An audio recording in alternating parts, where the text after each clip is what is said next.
All right, it's Thursday. Markets are closed. Some quick observations. First of all, markets closing near high of day. Ridiculous bounce. We've seen this before in the markets. I didn't think it would be this strong, this fast. I thought we'd get a bit of a gap fill, go sideways and go down. I'm talking more about the metals and the miners, which I'll get to, but it's across the board. It was just another update. S&P down, Russell just huge. Obviously, some outperformed the others. What didn't outperform, what seriously underperformed were the banks. So look at that. The banks are a bit weak, closing the low of day, not even really gap filling. Is that a sign of things to come? Is there some stress in the banking sector? That unwind of the carry trade, yields are still really high, even if they cut in September, which the market is like 100% pricing in. Is it even enough? Is it too late? Just feel like there's something wrong. Is it with the banks? Is it something else? But that's something to keep an eye on. Also, crypto. I know we don't care about crypto, but that had a down day whilst everything was up. So I could sense some crypto people being a bit jealous of general equities, Nasdaq related equities, especially. So crypto underperformed, the banks underperformed. Otherwise, surging move, by the markets. It's kind of ridiculous. I know the BOJ reversed this decision. Yields went back up, like higher low, double bottom. So there you go. Look at that, the 2-year retesting its resistance. The dollar had to put in the performance, and it did just at the right point. Look at that. Got this ascending. It bounced off it again. Not today, yesterday, but still today it performed nicely. A bit of resistance where it's had resistance the whole time, 103 point something. But the point is, high or low on this ascending is just what it needed. So now it's a question of, do we break below 102 or do we crack 103.5? That's DXY. Does it have an impact on gold and silver? I mean, look, gold and silver up today, especially silver, despite the DXY being strong. So lots of moving parts, and the traditional mechanisms, where dollar up, metals down, not necessarily the case. Let's look at gold. It was a total whipsaw session, I felt. I mean, look at this. Down, first of all, we were doing nicely pre-market, up, up, up, up, up. Nice move, and then bam, out comes the data. Look at that. It's always, I don't want to say always the same, but you can almost trade any which way. Up it goes, all the way down, then back up. Oh, not going all the way back up. Back down it goes, high or low, and then we reverse, and basically we end up almost unchanged on gold. Silver, though, let's bring up actual silver. That had a good day. That had a good day. Here you can see we ended up actually going higher than where we were before the drop. Let's look at the daily, though, because it's quite important to consider what's going on with silver. This descending got taken out. It was resistance, and then today it was a close outside of it. So next stop should be 29, 29.5. By the way, gold,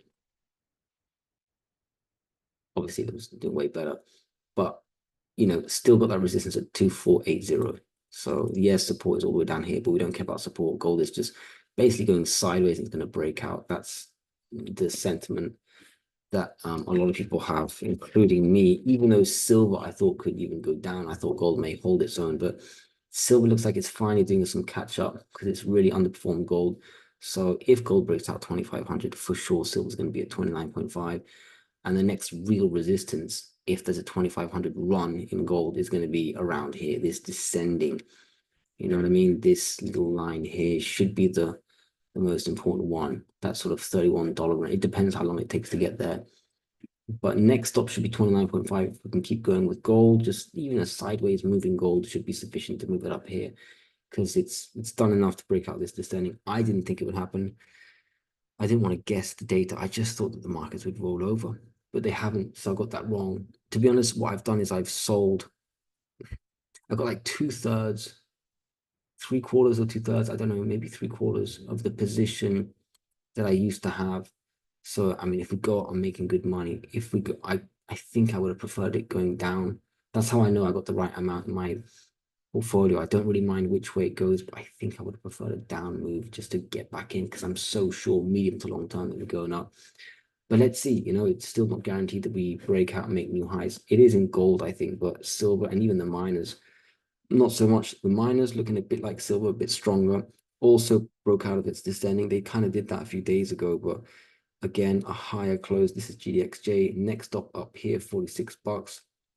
If silver's at 29, 29.5, for sure we're there. There's really three resistance. This zone, 46, 47, just above 46, just above 47, and then the old high 49. That's GDXJ. SILJ didn't take out its descending. It has underperformed for some time because silver has, and this is specific to silver juniors. So, you can imagine, but we're kind of testing the descending. So if silver can keep going 29, 29.5, I think you've got SILJ above 12, and then it's done its version of the breakout of the descending. And then you have the almighty GDX, which looks like a GDXJ, but that's also breaking out its descending. There are some specific stocks like Agnico Eagle, Newmont, even Barrick Gold, or maybe not today, that are really outperforming. Kill that mosquito later. So up here, $38 is the next step, and then it's going to be all high of 39.4. So miners look okay, but they do need the markets to go up. The markets, I feel, can we do it without the markets? What if the markets are down but gold is up? What does silver do? Do we need silver? There's like 2 or 3 moving parts to just the miners, let's say. Let's look at individual stocks real quick. Yeah, so Newmont, is still holding up quite well. A new high close at high of day. Just need that 2,500 break as an excuse to test 51 essentially. So Newmont's still looking good. But look at this, the seniors, Newmont, Barrick Gold, Agnico that have performed so well, they kind of had an unchanged day. Barrick Gold, same thing, just nothing. Yeah, it went up and down a little bit, but basically nothing by the close. Agnico Eagle, wow, look at that, made a new high. That's promising, but still not a big move. So GDX wasn't really a big winner today. It was mainly the silver miners, that's for sure. But I think they're waiting for gold 2,500 break to keep going. Otherwise, they're doing quite well, and they've done quite well. Pan American Silver, that's your silver stock, 2.5%, kind of makes sense. Maybe it should have done a bit more because silver was up about 2%. So you can see it's lagging the other 3 up there. Let's see, it's got to close above 20.5. It just needs silver to keep going. The question about silver. SSRN, just sideways before it takes out 5 and starts to run at 550. If it can do it, that's a big ask.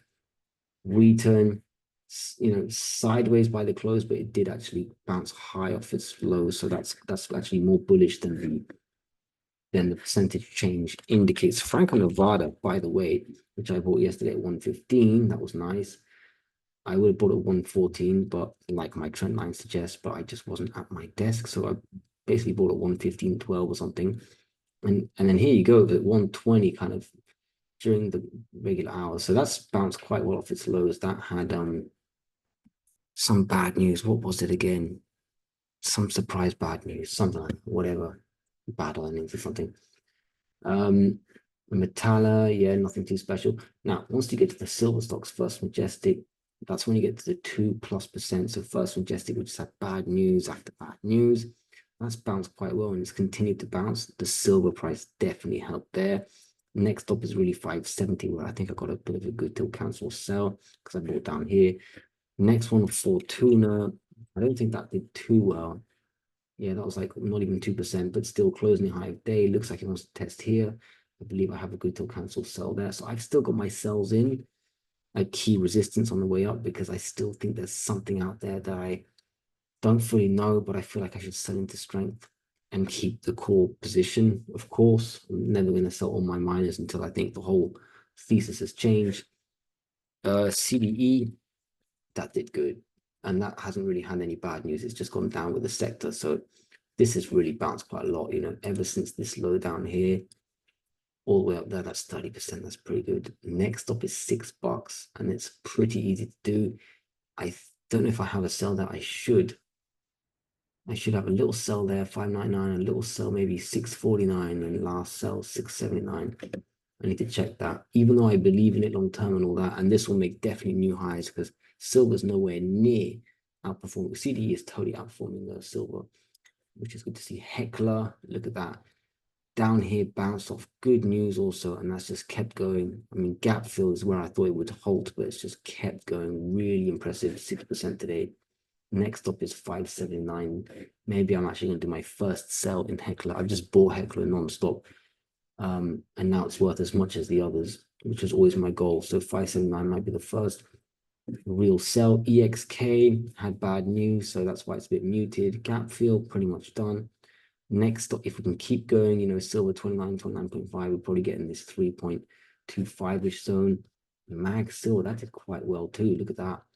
Reclaim this zone. Now there's only $14 as resistance from here. That's quite an ask. That's an entire point away. But that was a good day, 3.5+%. Iron gold. Yeah, still, I mean, I had good news, so that's just keeping its gains. That's quite impressive today. Not as, maybe it's a bit exhausted. I forgot Aris Mining, which had an okay day. Sideways, you can see this little pennant converging, 3.7 against this descending. B2 gold hit resistance at 2.65, so now it's just sideways from there. It's had bad news, so maybe it's a bit weaker than it otherwise would be. Equinox, breakout of this descending, also closing higher than its horizontal resistance in the past. So that's a bit promising, up 2% only, but that's good enough.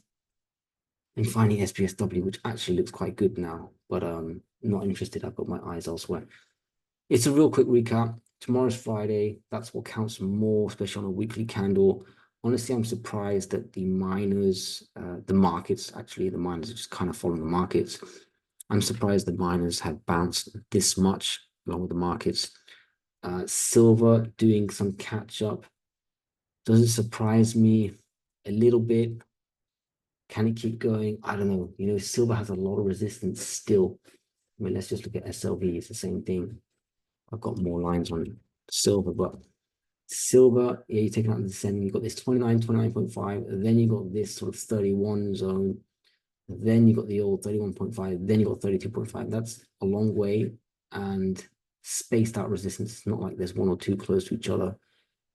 And the miners will respect this. When silver hits resistance, I don't see the miners just keep going up unless the market's going up. But the markets have gone up a lot too. So that rollover period, I thought it would happen already. The fact that it hasn't is not the worst case scenario. I can still sell into strength. But I'm just cautious, cautiously optimistic, and I'm positioned for a bit of a drop. So next move up today, I didn't sell anything. I didn't sell anything today. If we move up again next level, I think I'll be trimming into that, keeping that core position and looking for that move down. So let's see what happens tomorrow. Otherwise, I hope you enjoyed that little